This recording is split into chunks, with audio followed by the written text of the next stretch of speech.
everyone, especially Sir Porungal. Our topic is all about the nature and the process of communication.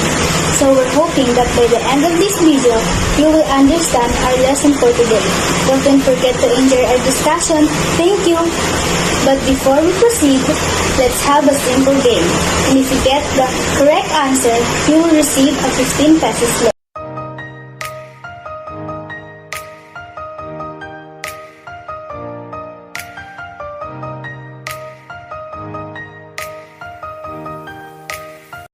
Did you enjoy our game? Now, let's move on in the discussion. But first, let me show you a short video clip. The CEO and the President is facing a huge problem. There was a leakage that came out about the anomalies of the company, including the mismanagement of the investors' capital. Good morning, Mr. Valenzuela. Some of our stakeholders have decided to withdraw their investment with us because of the fake spreading news that you and your family have another motive with their investment. But I said that none of those allegations are true. In fact, our company has started the new construction of our building last month, and they said they wanted to talk to you as the soonest possible time. Alright, I'm going to talk to them. Just send an appointment later after lunch. Thank you, sir, and I will inform you for the set appointment. 2 weeks later.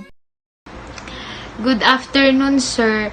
With regard to our issue, I thought you will talk to them, but they said you didn't attend the meeting that you have set 2 weeks ago. They said that they want to withdraw all their capital that they have invested in this company. This only confirmed that the news that spread out was right. Oh, I don't remember that you had informed me 2 weeks ago about this kind of problem to solve. No, sir, I informed you about it, and you confirmed that you will talk to them to fix it. Alright. I guess you can handle this stuff, Miss Manuzan. And if they still insist that they want to talk to me, just make an alibi. But Mr. Valenzuela, they said... I'm the boss, so you must do whatever I say. Understand? Yeah, you're right, you're my boss. But you don't deserve that position because you're not capable to do things and you did not to do anything to solve this for the company. Are you saying something, Miss Manuzan? Nothing, sir. Bye. What is the subject of this clip? Do you think that we can solve a problem without communicating to your opponent or client? Well, you will see the answer of this question by listening to us. Good morning, Ms. Manuzon. Do you mind to expand what is the meaning, types, and nature of communication? Morning to Mr. and Miss. Sure, well, communication is a two-way process of connecting to both living and non-living things. It is also a means of sharing and exchanging messages, information, ideas, and feelings for mutual understanding. Good communicators pay attention to what others are saying, speak or write clearly, and respect differing viewpoints. First, verbal communication. Verbal communication encompasses all communication using spoken words or unspoken words, as in the case with sign language. It is important to understand how to effectively communicate your ideas verbally in order to avoid misunderstanding and maximize interest while you speak. Make sure to use right type of language, speak clearly, know your audience, respond in the best way, and use an appropriate tone when speaking. Second, nonverbal communication. Nonverbal communication or interpersonal communication is the transmission of thoughts or ideas through nonverbal way of platforms, such as eye contacts, hand gesture, facial expression, body action between two or more people. Third, written communication. Written communication can take the form of anything you write or type, such as letters, emails, notes, text, billboards, even a message written in the sky.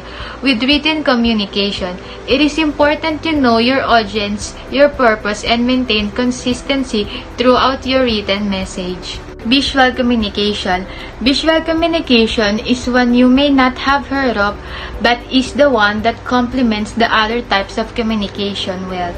Visual communication is delivering information, messages, and points by way of graphical representation or visual aids. Some commonly used examples are slide presentation, diagrams, physical model, drawings, and illustration. When you use visual communication in addition to verbal, nonverbal, and written communication, you create a very effective way for your message to be heard and understood. And last, listening. Listening is a surprisingly important part of communication, and in order to be a great communicator, you must master the art of listening. Remember that listening doesn't just mean hearing or politely waiting for your turn to speak. Additionally, communication comes in various forms, from the simple nodding of your head, stretching of hands, raising your eyebrows. A strong communication skill can help children interact both in person and online. Understanding how words and visuals affect others is essential to texting, talking, and publishing appropriately. Teaching kids to use social media safely, modeling positive communication, and viewing movies and TV shows that emphasize the benefits of healthy communication can help children develop their communication skills. And now, I will tell you about the nature of communication. In our module, there are two given examples. The first example is communication is a message understood. For communication to take place, we have to consider two conditions. First, there should be a clear message. Second, the message must be understood by the receiver for whom it is meant. And lastly, communication is a social interaction through messages. It says that we discuss problems and arrive at solutions. We exchange ideas and interact with others. We transact and then we negotiate. In doing all this, we use communication. Imagine a situation where we are not able to speak and interact with others. Or think of a family living in the same house without speaking to each other or relating any form of message to one another. Such situation can be very lonely and problematic. Without communication, all forms of human relationships will vanish and die. Communication is therefore crucial in building and maintaining relationships. Let's watch an example of an effective communication through technology or gadgets. Miss Mariano, how is your day? Anything urgent? I'm working on the proposal that you gave me yesterday, Mom. Ah, great! I have something more urgent. The quarterly sales report. I need it by 2 o'clock. But Mom, it is already 12. It will take me more than 2 hours to collect it, and I need to check it thoroughly before sending it to you. Yeah, I know. But this is more urgent. I need to send it to the head office. Okay, Mom, I will try to finish it. Okay, it's final. Let's set a 2 o'clock deadline for the report. Come to my office with it so that we can check it together. But your lunch will be delayed. That's okay, Mom. I will get this back by 2 p.m. sharp. I have a few set of questions which you and your friends can answer this successfully. Sure, go ahead. Why is communication is important, especially during this time of obstacle? Communication is difficult enough when our lives are relatively quiet, but emotions make communication difficult, demand a great deal of work to avoid misconceptions when we are in the midst of crisis or stress. When it comes to how we present ourselves to others, now is the moment to be adaptable and flexible. As we go through these changes, it's critical that we offer one another compassion and care. Finally, whether it's for yourself or someone else, be willing to advocate for individual needs. Furthermore, medical practitioners and other healthcare providers must understand and practice deep and different communication skills in order to create a therapeutic interaction with COVID-19 patients. With the pandemic, it's critical to address everyone's physiological status, and an effective communication network is essential. If effective communication is overlooked, it will create gaps for susceptible groups and make battling the COVID-19 pandemic is more difficult. What are the advantages and disadvantages of written communication? The advantages of written communication are: written communication helps in laying down apparent principles, policies, and rules for running of an organization. It is a permanent means of communication, thus it is useful where record maintenance is required. It is assist in proper delegation of responsibilities. Written communication is more precise and explicit. Effective written communication develops and enhances an organization image. Legal defenses can depend upon written communication as it provides valid records. Below are some of the disadvantages associated with the written communication. Unlike other forms of communication, written communication can take a considerable amount of time to produce. Written communication is sometimes limited to people who have sight.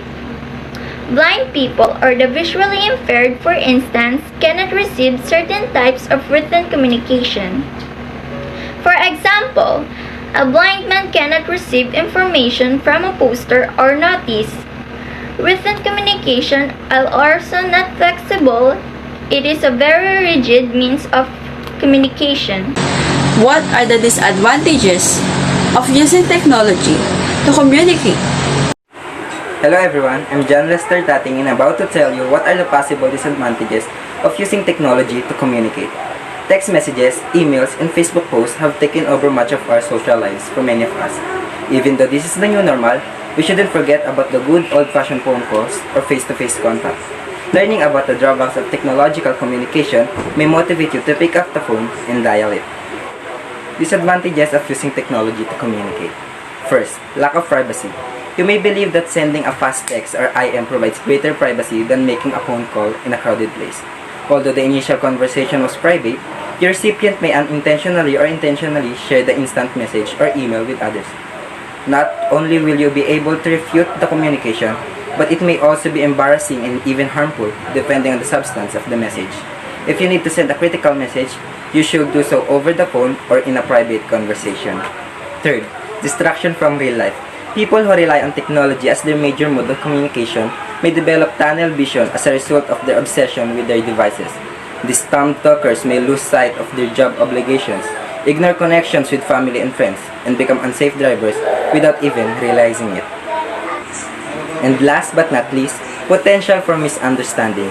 You miss the nuances supplied by body language and voice inflection while communicating by computer, cell phone, or other devices.